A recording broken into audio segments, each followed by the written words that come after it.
저는 어린 시절부터 좀 몸이 많이 약했습니다. 그래서 저희 어머니가 저를 참 많이 병간호를 하셨죠.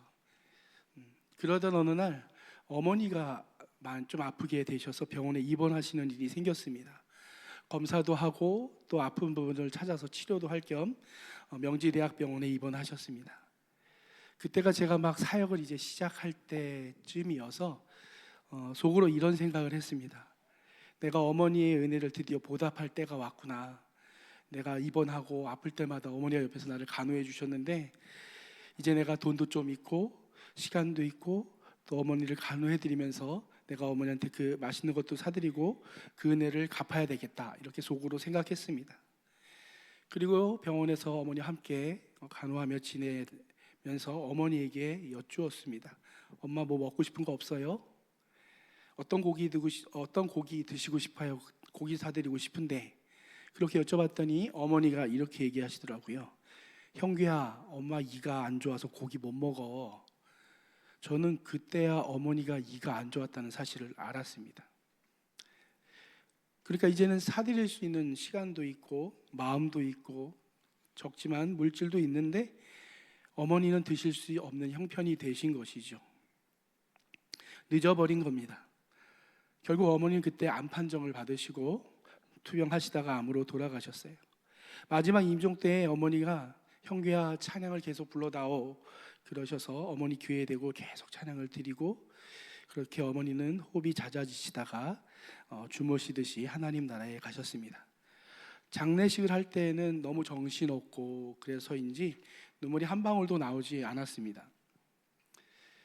그리고 또 스스로도 울면 안 된다는 생각을 좀 하고 있었던 것 같아요. 자리를 지켜야 되고 또 아시는 목사님들, 아버지 또 지인분들 분들이 오니까 그랬던 것 같습니다. 근데 장례식이 다 끝나니까 그제서야 마음이 좀 힘들더라고요. 아버지와 동생들, 성도들 앞에서는 괜찮은데 이제 다 끝나고 차를 타고 이제 평상 일상으로 돌아와서 교회를 차를 타고 출근했는데, 차를 타고 출근하면서 차에서 얼마나 울었는지 모릅니다. 많은 시간들을 울었던 것 같습니다. 사랑하는 성도 여러분, 모든 것과 끊어지는 이 죽음이라는 것이 주는 이 단절의 괴로움과 아픔은 이 세상에서 사는 우리의 어떤 고통과 절망보다 가장 큰 절망과 슬픔이라는 사실을 여러분 다 아실 줄 믿습니다. 오늘은 그 이야기를 좀 하려고 합니다. 창세기 3장에 선악과 이야기 말씀이 나오죠. 선악과 말씀은 죽음이라는 이 끔찍한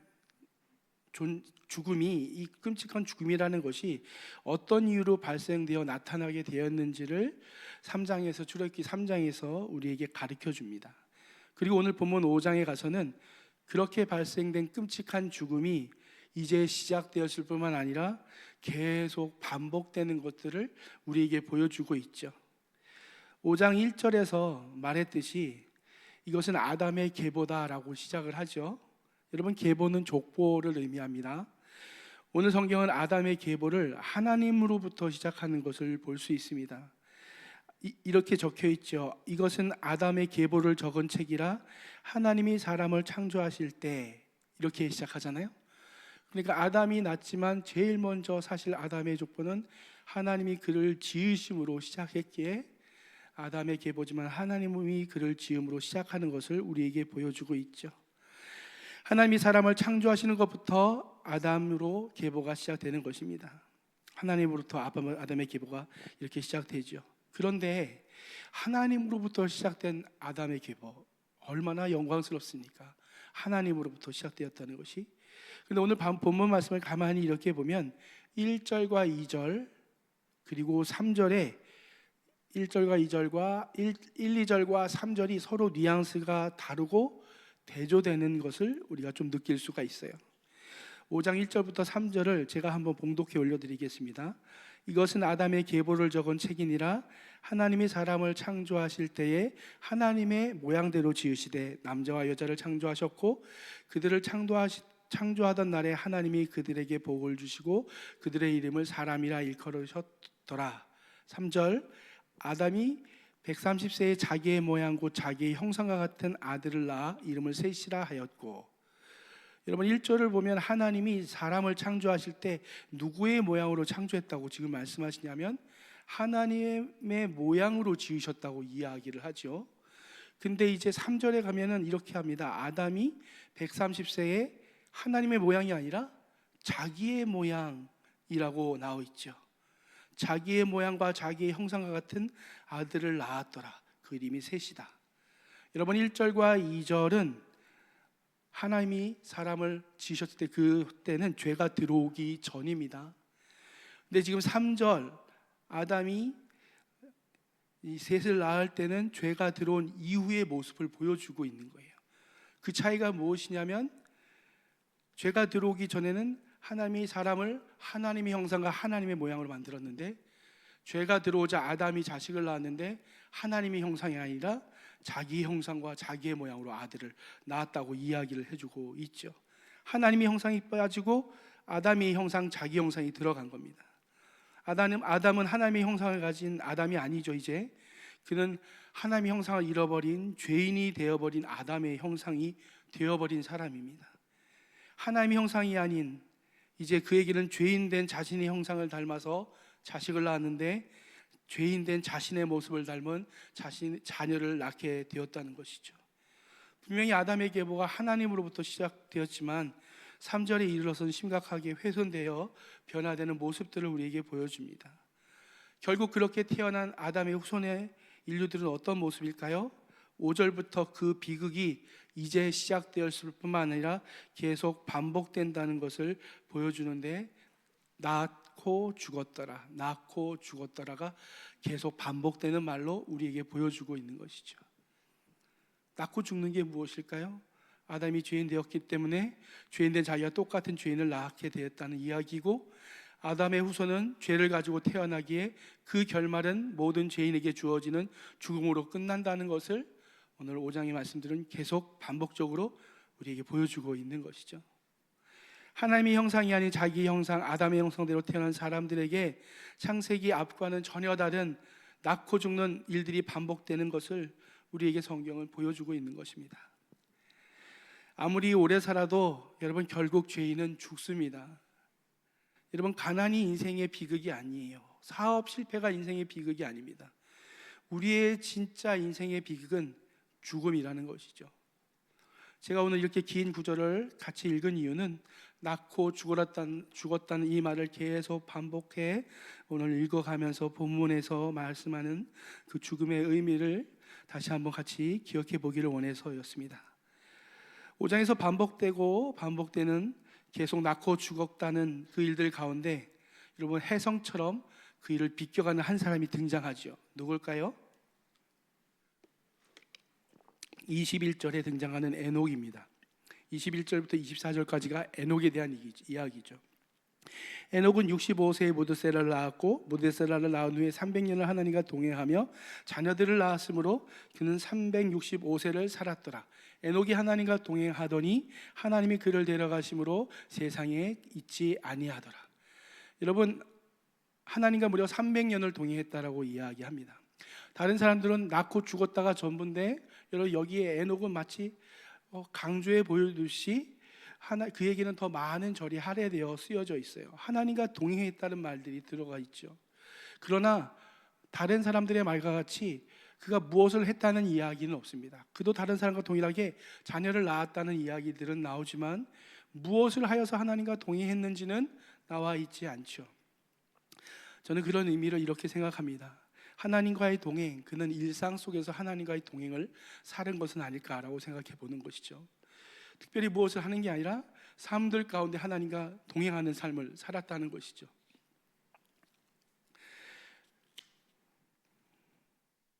목사가 되거나 또한 선교사가 되거나 또는 바울처럼 독신으로 살아야지, 그래야지만 하나님과 동행하는 것이 아닙니다. 험한 이 생활 속에서 삶을 살다 보니까 때론 우리가 죄를 짓는 경우가 많이 생기기도 합니다. 그래서 이것이 핑계가 될 때도 있죠. 하나님 사업하려면 어쩔 수 없어요. 하나님 세상 한복판에 살려면 어쩔 수 없어요. 목사님은 교회에 계시니까 잘 모르시지만 세상에서 하나님 말씀대로 산다는 건 불가능해요. 이렇게 우리가 우리의 삶 가운데 죄를 지내는 일을 핑계 삼을 수도 있습니다. 저에게 그렇게 말씀하실 수도 있죠. 충분히 이해합니다. 삶의 최전선에 있는 것은 사실은 바로 여러분들이니까요. 그렇지만 여러분, 제가 목사에서 말씀드리는 것이 아니라 교회 안에서도 하나님과 동행하며 살지 못하는 목사가 있는가 하면, 반면에 최전선인 그 삶의 한복판 속에서도 하나님과 동행하며 훌륭하게 살아내는 성도들이 있습니다. 또 반대의 경우도 있는 것이죠. 그것은 무엇을 말씀드리냐면, 세상이 핑계될 것이 아니라는 것을 말씀드리는 것입니다. 하나님과의 동행, 여러분, 그것은 하나님이 우리에게 주신 가능한 일이라는 것이죠. 하나님과의 동행, 그건 무엇일까요? 하나님과 같은 생각을 가지고, 같은 방향을 가지고, 같은 뜻을 가지고 같이 걸어가는 것, 그게 바로 하나님과의 동행이 아닐까요? 하나님이 먹지 말라 하면 그 먹지 않는 게 동행입니다. 그분이 싫어하면 나도 싫어하는 것이죠. 그분이 좋아하면 나도 좋아하는 것, 그것이 바로 하나님과의 동행입니다. 에녹이 그렇게 살았다는 것입니다. 이렇게 하나님과 동행하던 에녹을 오늘 본문 성경은 하나님이 데려가심으로 세상이 더 이상 그를 보지 못하게 되었다라고 이야기하고 있습니다. 여러분, 5장이 계속 등장하는 사람들의 이름은 바뀌는데 패턴은 계속 반복되잖아요. 근데 에녹만 유독 다른 게 있어요. 이게 뭘까요? 다른 사람은 낳고 죽었다가 빠짐없이 반복되는데, 에녹은 낳고는 있는데 죽었다가 없습니다. 왜요? 하나님이 그를 데려가셨기 때문이죠. 데려간다라는 것은 어떤 가야 될 공간이 있다는 것을 우리에게 보여주는 것의 의미도 있습니다. 동시에 하나님과 동행하던 에녹이 죽음을 넘어가는 복을 받았다라는 의미가 있죠. 낳고 죽는 일들이 계속 점철되는 이 상황 속에서 에녹에게만 죽었다는 말들이 없고 하나님의 데려가심으로 나타나는 것을 보면 우리가 그렇게 생각할 수 있을 것 같습니다. 죄의 결과로서 죽음이 아니라 하나님과 동행함으로 데려가심을 받다. 그분과의 영원한 동행이 그에게 주어졌다는 것을 오늘 에녹을 통해서 우리에게 보여주고 있습니다. 죄의 결과는 여러분 피할 수 없는 죽음이지만, 하나님과의 동행은 그에게 죽음을 넘어가는 일이 되었음을 성경은 우리에게 가르쳐주고 있습니다. 예전에 집에서 아버지가 사회를 보시고 가정 예배를 드릴 때면 그때 좋아하는 찬송 중에 하나가 잠시 세상에 내가 살면서라는 찬송가가 있었습니다. 지금도 있죠. 그 찬송을 아버지와 저 참 좋아해서 자주 불렀는데, 할아버지도 같이 예배를 드실 때가 있었어요. 같이 사셔서. 그때 할아버지가 한 번은 이렇게 안 좋은 내색을 하시며 말씀한 적이 있었습니다. 왜 하필 많은 찬송가 중에 왜 죽는 찬양을 하느냐라고 말했던 기억이 있습니다.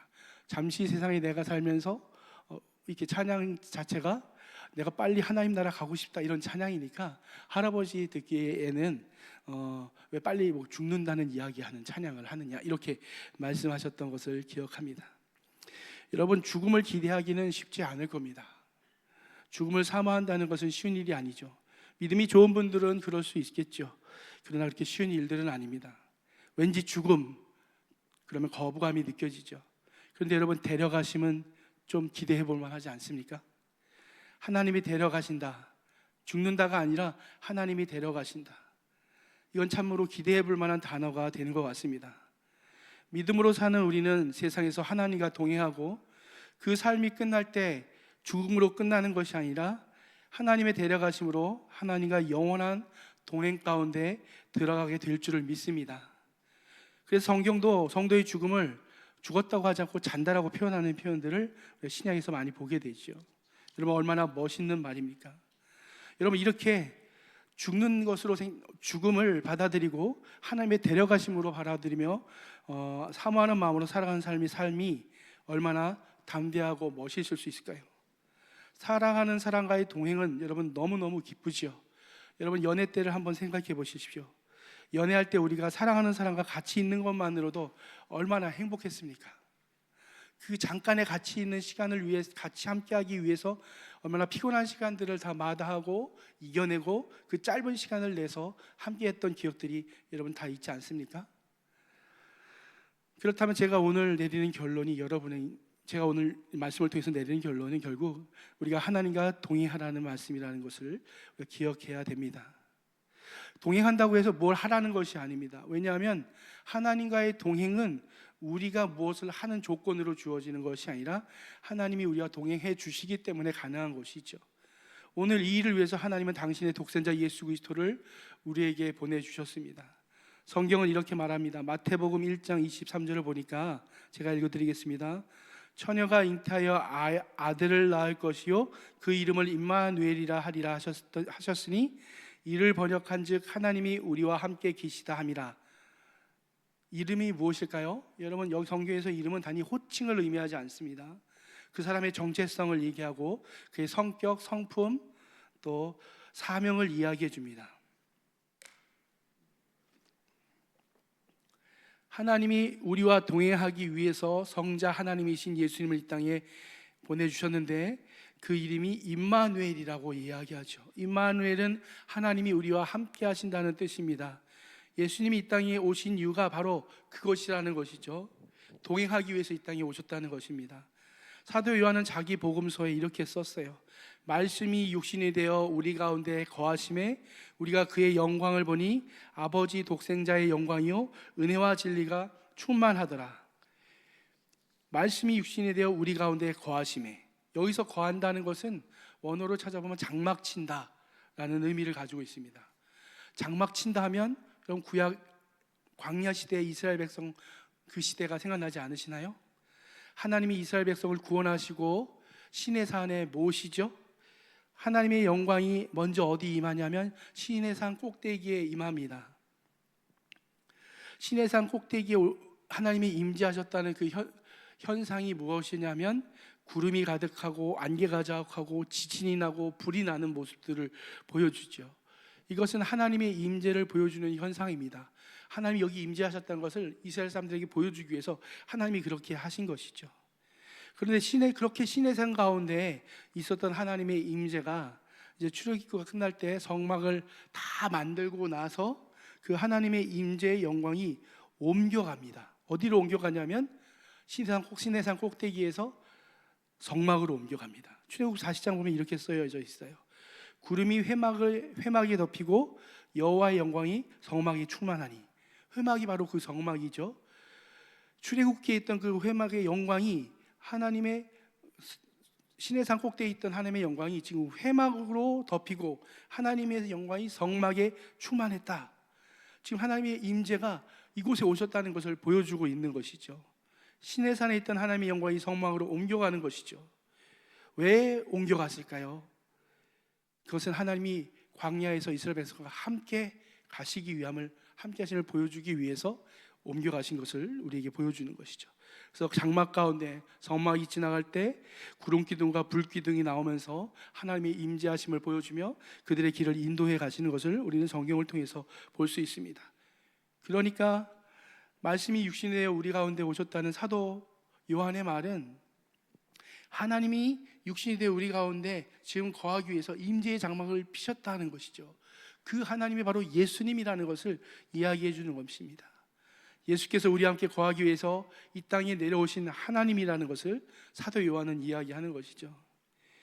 이제 우리는 주님과 연합하여 주님이 내 안에, 내가 주님 안에 거하며 동행하며 살다가 마침내는 에녹처럼 죽음을 넘어 우리를 저 영원한 하나님 나라로 데려가게 하실 줄을 믿습니다. 요한복음 14장을 보면 우리에게 그런 말씀해 주잖아요. 내 아버지 집에는 거할 곳이 많도다. 그렇지 않으면 너에게 일렀으리라. 내 아버지 집에 내가 거처를 예배하러 간다. 주님이 이 말씀을 저에게 해주셨죠. 여러분, 지금도 우리 주님은 우리와 동행할, 영원히 동행할 우리의 거처를 예비하고 계신 줄을 믿습니다. 그리고 분명히 마침내 에녹과 같이 저와 여러분들도 죽음을 넘어서 영원한 하나님과의 동행으로 하나님께서 인도해 주실 줄을 믿습니다. 말씀을 이제 마무리하려고 합니다. 마태복음 1장에서 예수님의 족보가 나오죠. 아브라함과 다윗의 자손 예수 그리스도의 세계라 이렇게 시작합니다. 그런데 이 족보도 특징이 있습니다. 무엇일까요? 여기도 죽음이 없습니다. 누가 누구를 낳고 이렇게 나오지만 예수님의 족보에도 죽음이 없죠. 오늘 예수님의 족보와 아담의 족보의 결정적인 차이는 죽음이 있느냐 없느냐의 차이였습니다. 사랑하는 성도 여러분, 우리는 아담의 계보에 속한 이들이 더 이상은 아닌 줄을 믿습니다. 우리는 이미 믿음의 계보, 예수님의 계보에 들어가 있는 줄을 믿습니다. 더 이상 우리는 낳고 죽는 반복하는 이 땅의 삶을 살지 않습니다. 죽음이 끝이 아니라는 것이죠. 모든 사람들은 그렇게 살아가고 있는지 모르지만, 그래서 죽음이 끝이라고 생각하는지 모르지만, 그러기에 세상 어떤 것보다도 어떤 일이든지 죽음은 결국 비통과 비극이라고 말하는지 몰라도, 여러분 그 장례식 한번 가보십시오. 많은 사람들이 곡을 합니다. 울부짖습니다. 그렇지만 예수 믿는 사람들은 무엇합니까? 찬양을 합니다. 하나님 앞에 기쁨의 찬양을 드리죠. 왜? 끝이 아니라 이제 본격적인 하나님과의 동행이 시작되기 때문에, 잠시 헤어짐의 슬픔이, 아픔이 있는 것은 분명하지만 끝이 아니라 하나님이 데려가셨기에 다시 만나게 될 날이 있음을 기대하며 찬양하는 것이죠. 저와 여러분은 죽었다 죽었더라로 끝나는 인생이 아닌 데려가심으로라는 인생의 피날레를 맞이하게 될 하나님의 자녀인 줄을 믿습니다. 우리가 고난주간 특별 새벽기도의 현수막을 벌써 달았죠. 고난주간이 다가오고 있습니다. 우리 예수님의 고난을 한번 깊이 묵상해 보기를 간절히 원합니다. 그의 죽으심이 우리의 죽었더라를 데려가심으로 바꾸셨습니다. 그분의 고난을 깊이 동참하며 주님의 부활을 기대하며 고난과 부활주를 준비하는 마음으로 오늘도 하나님과의 동행을 결단하며 결심하는 저와 여러분 되기를 간절히 소망합니다. 기도하겠습니다. 참 좋으신 하나님 감사합니다.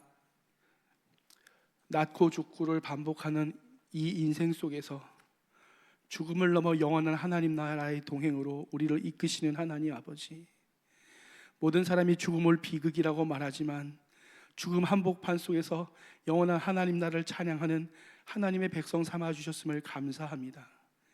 주어진 삶들에 감사하며 주님이 부르실 때까지 최선을 다해 주님과 동행하며 살기로 결단하게 하여 주시옵소서. 이 은혜가 거저 주어진 것이 아니라 하나님 창세전부터 예언된 주님의 말씀에 의해 마침내 오신 예수 그리스도의 대속의 은혜로 주어졌음을 기억하게 허락하여 주시어서 오늘도 그 은혜로 말미암아 하나님 우리의 삶이 하나님 앞에 바르게 하나님과의 동행의 삶을 살아낼 수 있도록 은혜 베풀어 주시옵소서. 감사드리고 예수님의 이름으로 기도드렸습니다. 아멘.